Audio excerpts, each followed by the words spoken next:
Good afternoon to everybody. எல்லாருக்கும் வணக்கம். Prashanth hospitals என்னை இங்கே அழைத்து இந்த 1000 சர்ஜரி பண்ண பெருமையை வந்து நான் உலகத்துக்கே வந்து நம்ம அடையாளம் காட்ட வேண்டும்.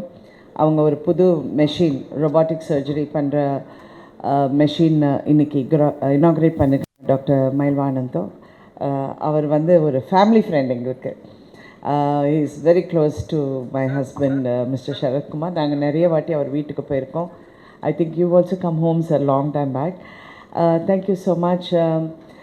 Doctors are such selfless people. அவங்களுக்கு வந்து சர்வீஸ் above all தான் அவங்களுக்கு முக்கியம். அதுவே ஒரு பெரிய குணம். அந்த குணம் வந்து எல்லாருக்கும் நல்லது செய்யணும், எல்லாருக்கும் ஏதாவது ஒன்றுனா ஒரு கிளியர் ஹெட் வச்சு செயல்படுறது பார்க்கும்போது ரொம்ப அவங்களெல்லாம் அப்ரிஷியேட் பண்ணோம். அதை விட்டு நம்ம வேறு ஏதோ எல்லாம் அப்ரிஷியேட் பண்ணுவோம். But even then this is life. I want to congratulate Prashanth hospitals. அவங்களுக்கு 4 பெரிய ஹாஸ்பிட்டல்ஸ் வித் 800 பெட்ஸ். நிறைய படித்தேன். இன்றைக்கி டுடே மார்னிங் மை ஹஸ்பண்ட், அவருக்கு தெரியாது நான் இங்கே வரேன்னு. இப்போ தான் ஹைதராபாத்லேருந்து வந்தார். வந்தோடனே கேட்டார் எங்கே போகிறேன்னு. இந்த மாதிரி இதுக்கு போகிறேன். மிஸ்ஸஸ் கீதா தான் அவங்க வந்து இதை ஸ்டார்ட் பண்ணாங்க. அப்போ தான் எனக்கே தெரியும். அப்புறம் அவங்க சன் மிஸ்டர் பிரசாந்த் மீட் பண்ணப்போ he spoke a lot about his father and he spoke a lot about in the whole family வந்து எப்படி டாக்டர்ஸாக இருந்து including his wife and everybody is supporting everyone, which is wonderful and I wish you all the best and more success. Doctor Mayilvahanam நிறைய விஷயங்கள் அழகாக சொன்னார். how you should have all these things in mind.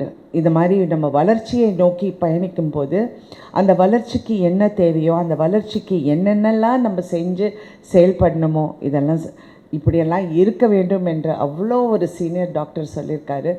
கண்டிப்பாக நீங்கள் அது நிறைய பின்பற்றிருக்கீங்கன்னு எனக்கு தெரியும். டாக்டர் ஆறுமுகம் பற்றி சொல்லவே வேண்டாம். அவரை பற்றி அவர் வந்து ஒரு பெரிய ஒரு he has shown what he can do and what he will be able to do with a very clear but very practical way of approach.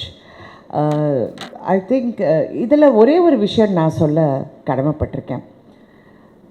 நம்ம வந்து வளர்ச்சி நல்லா முன்னுக்கு போகணும், நல்லா நம்ம வந்து உலக அளவில் நம்ம வந்து பெருசாக செயல்படணும் எல்லாம் பேசுவோம். ஆனால் when it comes to health care, ஒரு வெத்தலை பாக்கோட கொஞ்சம் சுண்ணாம்பு தேய்ச்சி இங்கே தலையில் வச்சு சூடு பண்ணிங்கன்னா தலைவலி போயிடும். இதெல்லாம் கூட நம்ம ஃபாலோ பண்ணுவோம். ஸோ இந்த மித்து வந்து இப்போ அவங்க சொல்ல போகும்போது நான் யூடியூப்பை பார்த்து, அதுதான் பெரிய டாக்டர் அவங்க தான், யூடியூப் டாக்டர்ஸ். அப்புறம் இன்ஸ்டாகிராமில் வந்து 1008 ஒப்பீனியன்ஸ். நான் ஒன்று I want to request everybody, மித்துங்கிறது வேறு, அந்த மித்தை உடைக்கிறது தான் இந்த மாதிரி செயல்கள். இது வந்து we have gone ahead, science has gone ahead, thoughts have gone ahead, precision has gone ahead. எல்லாமே எங்கேயோ போயிருக்கு. அதை நீங்கள் வந்து ஒரு டாக்டரை ட்ரஸ்ட் பண்ணி கேள்வி கேளுங்க. மித்தை கேட்காதீங்க, கேள்வியை கேளுங்க. டாக்டர் நான் இது செஞ்சால் என்ன, இது செஞ்சால் என்ன, how do I recover. Recovery தான் very major thing in any surgery. அந்த ரிகவரிக்கு என்ன டைம் லைன், எப்படி என்ன எல்லாம் கேளுங்க. நான் வந்து சர்ஜரி போகிறதுக்கு முன்னாடி டாக்டர் மயில்வாகனத்துக்கிட்ட அவ்வளோ கேள்வி கேட்டிருக்கேன். அவரும் பார்த்து என்னை கைட் பண்ணால். Because I am a partial knee replacement patient. எனக்கு தாய்க்கிழவி படம் பண்ண போகும்போது அந்த வெயிட் வந்து 15 கிலோஸ் எனக்கு தெரியல. we didn't calculate the weight on my knees. 2வது நாள் my knee gave in. Everybody was worried. நானும் worried ஆகிட்டேன். ஏன்னா என்னுடைய ஒர்க்கே I have to be on my feet all day long. அந்த கேரக்டரை பண்ணணும். ஸோ அதுக்கப்புறம் நிறைய கேள்விகள் கேட்டு நிறைய ஆலோசிச்சு அதுக்கப்புறம் நான் பண்ண பார்ஷியல் நீ replacement. I am a perfect product. என்னுடைய best friend was my physio and my swimming instructor. Swimming பண்ணி தான் 100% நான் ஓகே ஆனேன். So I really want people, மித்தை நம்பாதீங்க. எல்லாரும் வழியோட எதுக்கு லைஃப்பை நடத்துகிறீங்க? You want to be independent. ஒருத்தரை நம்பி நம்ம வாழ்ந்தால் அதுவே நமக்கு வந்து ஒரு demotivating factor. You want to be independent. அதுதானே வாழ்க்கையை. குழந்தையிலேருந்து ஃபஸ்ட்டுலேருந்து அம்மா கைவிடுமா நான் நடந்து போகிறேன்னு சொல்லுவாங்க, அம்மா நீங்கள் இருங்கம்மா நானே குளிச்சுட்டு வரேன்னு சொல்லுவாங்க. அங்கேருந்து நம்ம பயணம் ஆரம்பிக்கும் போது வயசாக ஆக நாங்கள் மறுபடியும் ஒரு குழந்தை ஆகணும்னு யாருமே விரும்ப மாட்டாங்க. You want to be independent, you want to B self sufficient, you want to move. நம்ம போய் நம்ம ஒரு காஃபி போட்டோமா, நம்ம போய் அங்கே குளித்தோமா, நம்ம ட்ரெஸ் மாற்றிக்கிட்டோமா, இப்படி தான் எல்லாருமே ஆசைப்படுவாங்க. அதுக்கு வலியை பொறுத்துக்கிட்டு ஒரு 150 டேப்லெட் சாப்பிட்டுக்கிட்டு, இல்லை அங்கே போனீங்கன்னா இஞ்சி சாறு எடுத்து கட்டினீங்கன்னா சரியாக போயிடும், இதெல்லாம் சொல்கிறது ப்ளீஸ் ப்ளீஸ் ப்ளீஸ் ப்ராக்டிக்கலாக வாழ்க்கையை வலி இல்லாமல் தன்னம்பிக்கையோடு வாழ்கிறது தான் முக்கியங்கிறது நான் இங்கே சொல்ல கடமைப்பட்டிருக்கேன். Because I am also product of it. I don't believe ஒருத்தரை நம்பி வாழணுங்கிறதே கிடையாது. இருக்கணும், நம்பிக்கை இருக்கணும், அவங்க எல்லாம் இருக்கணும். பட் அது போக கான்ஃபிடெண்ட்டாக செயல்படணுங்கிறது தான் ரொம்ப முக்கியம். And I really want you to do this. நிறைய பேர் ஒரு இங்கே சொல்லியிருக்காங்க, இந்த சர்ஜரி பண்ணுறதுனால you don't lose blood, tissue loss கிடையாது, ரிகவரி இஸ் ஃபாஸ்டர், எல்லாமே சொல்கிறாங்க. எனக்கே எவ்வளோ பேர் ஃபோன் பண்ணி மேடம் வலிக்குமா, என் கூட நடிக்கிற நிறைய பேர் முட்டி வலியோடு வாழ்ந்துக்கிட்டு இருக்காங்க. அப்படியே நொண்டிக்கிட்டு கஷ்டப்பட்டுக்கிட்டு நான் சொல்கிறேன், ஏன் இவ்வளோ கஷ்டப்படுறீங்க? நான் இப்போ என்னை பார்த்து நிறைய பேர் இப்போ ரொம்ப கான்ஃபிடென்ட் ஆகிட்டாங்க. So I know where to send them doctor, and I will definitely tell them. இந்த ரொபோட்டிக் நிறைய பேருக்கு இன்னொரு பெரிய மித் என்ன, ஏதோ ரோபோ நம்மளை ஆப்ரேட் பண்ணுறாங்கங்கிறது நிறைய பேர் அதை பார்த்து பயப்படுறாங்க. So robotic is not some robo it is only adding to the precision. அவரே சொன்ன மாதிரி எனக்கு 3 கை, அந்த 3வது கை தான் இந்த கான்ஃபிடென்ஸோட robotic surgery. And I'm so happy now you have grown into having your second machine. அண்ட் எவ்வளோ பேரோட வாழ்க்கையில் ஒரு மாற்றம் கொண்டு வரதுக்கு நீங்கள் செயல்படுறீங்க. உங்கள் ஹாஸ்பிட்டல் உங்கள் பின்னாடி இருக்காங்க, உங்கள் ஸ்டாஃப் உங்கள் பின்னாடி இருக்காங்க, உங்கள் டாக்டர்ஸ் கூட இருக்கிற டாக்டர்ஸ் சிறப்பாக செயல்படுறாங்க. And they able to give that confidence. ஒரு முக்கியமான விஷயம் டாக்டர் சொன்னார், ஒரு டாக்டரை பார்த்து நம்ம கான்ஃபிடென்ட் ஆனால் பாதி நோய் போயிடும். That's all. அவங்கள பார்த்து கான்ஃபிடென்ட்டாக நோ யூல் பி ஓகே அப்படின்னு சொன்னாலே போயிடும். நமக்குள்ளே எனக்கே சில பயம் வரும், என்னடா இது போய் நாளைக்கு this is my life my career எப்படின்னு நம்ம நினைக்கிறோம். அந்த ஃபஸ்ட்டு ஒரு டாக்டரை பார்த்தோன்னே இல்லை யோ ஓகே அப்படின்னு எனக்கு டாக்டர் ரொம்ப கான்ஃபிடென்ஸ் கொடுத்தாரு. நோ யூல் பி ஃபைன், நீங்கள் எல்லாம் ஒன்று I was in severe pain, நடக்கவே முடியாமல் இருந்தேன். But I am happy I took that choice, I made that choice and I am able to give that choice to a lot of people who are watching me. And I am a public figure and people watch me more easily. And என்னை ஈஸியாக பார்த்து என்னை நம்பக்கூடிய ஒரு இடத்துல நான் இருக்கேன். If I can help somebody, I am happy to use my name to help everybody. So please take that great choice of living a pain-free and confident life. Thank you for having me over. Thank you so much.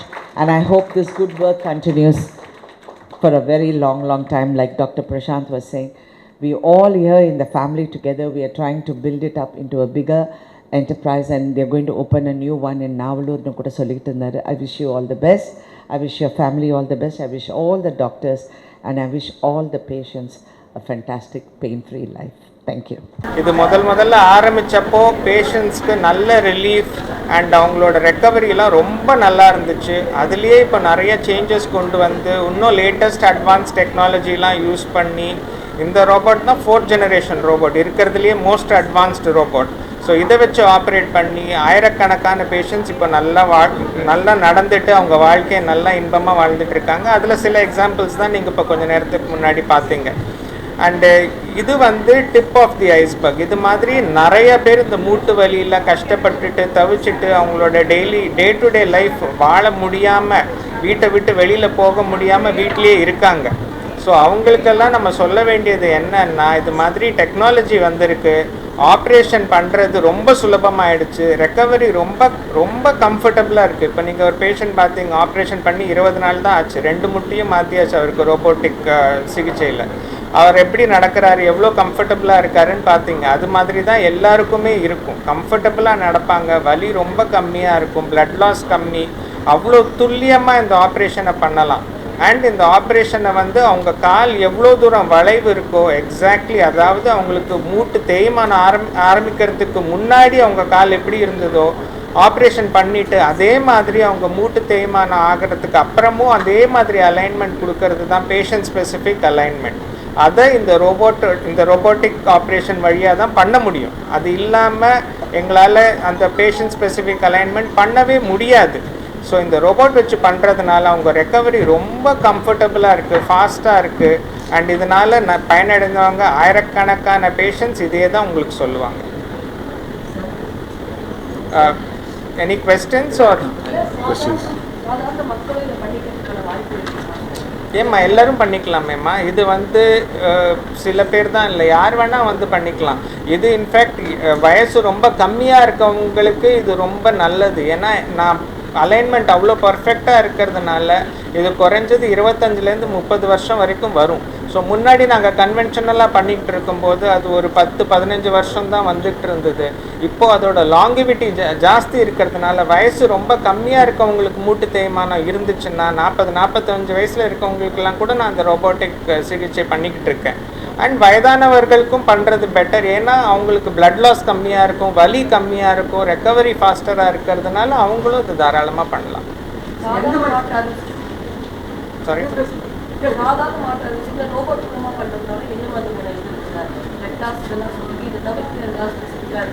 அதான்மா recovery ரொம்ப ஃபாஸ்டராக இருக்கும். நாங்கள் implant use பண்ணுறது இருக்கிறதுலே latest implant use பண்ணுறோம். இந்த இம்ப்ளான்ட்டும் பர்ஃபெக்டான பொசிஷனில் வைக்கிறதுனால லைஃபோட அந்த இம்ப்ளான்ட்டோட லைஃப் ரொம்ப வருஷத்துக்கு வரும். ஸோ அதனால் இதோட ரெக்கவரி ரொம்ப ஃபாஸ்ட்டாக இருக்கும்மா. நான் வந்து ஆப்ரேஷன் பண்ணி கன்வென்ஷனலாக, அதாவது இந்த ரோபோட் இல்லாமல் ஆப்ரேஷன் பண்ணி ஒரு பேஷண்ட்டுக்கு ரெக்கவரி ஒரு 3 மாதம் 4 மாதத்தில் எவ்வளோ எதிர்பார்க்குறேனோ அது இப்போ 1 மாதத்துக்குள்ளே வருது. ஸோ அதனால் பேஷண்ட் முன்னாடி அந்த ஃபிசியோதெரப்பிலாம் பண்ணால் வலிக்கும், அந்த கஷ்டப்பட்டுட்டு இருக்கிறது அதெல்லாமே ஃபுல்லாக போயிடுச்சு. ஸோ அவங்க ரெக்கவரி ரொம்ப ஃபாஸ்ட்டாக இருக்குது. அவங்க இயல்பான வாழ்க்கைக்கு திரும்புறதுக்கு இதுதான் பெஸ்ட்டு. ஸோ அதனால் இட் இஸ் வெரி அட்வான்டேஜஸ். இப்போ மூட்டு தேய்மானம் பார்த்திங்கன்னா 4 ஸ்டேஜ் இருக்குது. ஸ்டேஜ் 1ன்றது ரொம்ப ஏர்லி ஸ்டேஜ். அப்போ வந்து நம்ம படிக்கட்டு ஏறும்போது கொஞ்சம் முட்டிக்கு முன்னாடி லைட்டாக பெயின் இருக்கும்.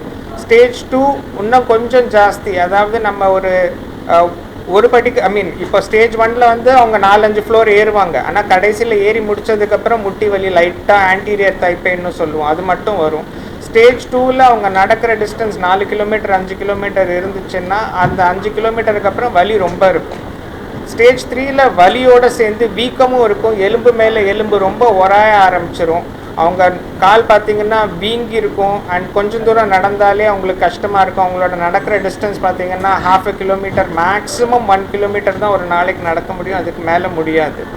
அண்ட் ஸ்டேஜ் 4ல் லெஸ் தென் 500 மீட்டர்ஸ் பாத்ரூம் போயிட்டு வரதே கஷ்டமாக இருக்கும். கால் ஃபுல்லாக வளைஞ்சிருக்கும், எதாவது உள்பக்கம் வளைஞ்சிருக்கும், வேரஸ் டிஃபார்மிட்டின்னு சொல்லுவோம், இல்லை வெளிப்பக்கம் வளைஞ்சிருக்கும், வேல்கஸ் டிஃபார்மிட்டின்னு சொல்லுவோம். அது மாதிரி ஏதாவது ஒரு பக்கம் கால் ரொம்ப வளைஞ்சிருக்கும். அவங்க டே டு டே ஆக்டிவிட்டியே பண்ண முடியாது. அது மட்டும் இல்லாமல் எல்லாம் இன்றைக்கி நடந்துட்டாங்க, ஒரு 1/2 கிலோமீட்டர் நடந்துட்டாங்கன்னா நைட்டு படுக்கும்போது வலி இருக்கும். ஸோ நைட் பெயின்ஸ்ன்னு சொல்லுவோம், அதெல்லாம் வந்துச்சுன்னா ரொம்ப கொடூரமாக இருக்கும். அதனால ஸ்டேஜ் 4ல் இருக்கும்போது தான் நாங்கள் சர்ஜரி அட்வைஸ் பண்ணுவோம். ஸ்டேஜ் 1க்கெல்லாம் நாங்கள் நீ ரீப்ளேஸ்மெண்ட் பண்ண போகிறது கிடையாது, எந்த சர்ஜனும் அட்வைஸும் பண்ண போகிறது இல்லை. அதில் வந்து ஐஸ் பேக்ஸு, சுடு தண்ணி ஊற்றணும், ஹோம் ரெமிடிஸ், அதாவது ஹோம் ரெமிடிஸே பண்ணிக்கலாம், அதை விட வேறு ஒன்றும் தேவை இருக்காது. ஸ்டேஜ் 3 ரொம்ப லேட் ஸ்டேஜ் ஆஃப் ஸ்டேஜ் 3 ஒரு ஸ்டேஜ் 4ல் தான் நாங்கள் நீ ரீப்ளேஸ்மெண்ட் அட்வைஸ் பண்ணுவோம்.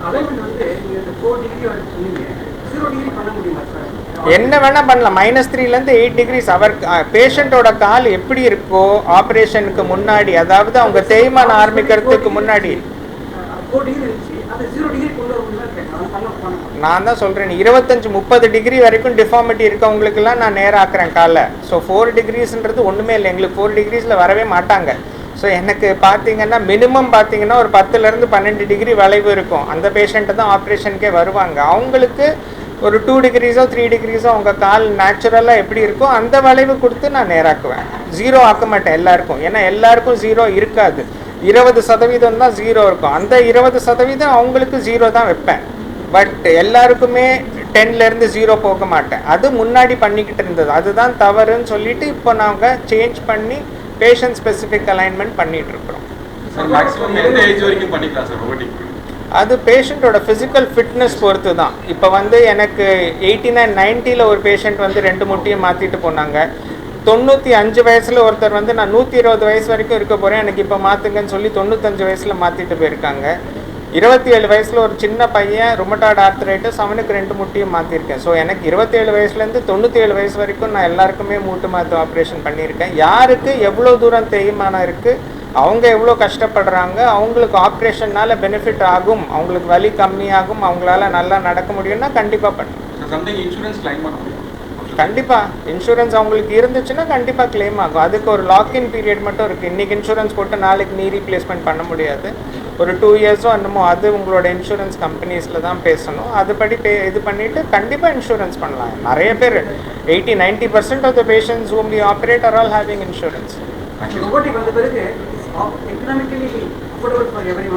S it is. இன்னும் மிஞ்சி போனால் ஒரு 10% எக்ஸ்ட்ரா ஆகும். பட் உங்களோட பெனிஃபிட்ஸ் பார்த்தீங்கன்னா நீங்கள் ஒன்றும் இல்லை, ஃபிசியோதெரப்பியே நீங்கள் 3 மாதம் பண்ண போகிறீங்கன்னா அதோட செலவையும் இதையும் பார்த்தீங்கன்னா it is already going to be equal. So நீங்கள் எக்ஸ்பென்ஸ்னு பார்க்காம ஓவரால் இப்போ வந்து நீங்கள் ஹாஸ்பிட்டலில் 4 நாள் 5 நாள் இருப்பீங்க, அதில் வந்து 7 நாள் 8 நாள் இருப்பீங்க, அங்கே உங்களோட கூட இருக்கணும் யாராவது ஒருத்தர். ஸோ அதெல்லாம் அந்த எக்ஸ்பென்ஸ் எல்லாம் நீங்கள் பார்த்தீங்கன்னா ரொபோட்டிக் சர்ஜரிக்கு கூட ஒரு 5% 10% நீங்கள் எக்ஸ்ட்ரா பே பண்ண போகிறது ஒன்றுமே கிடையாது. It will be nullified before you even leave the hospital.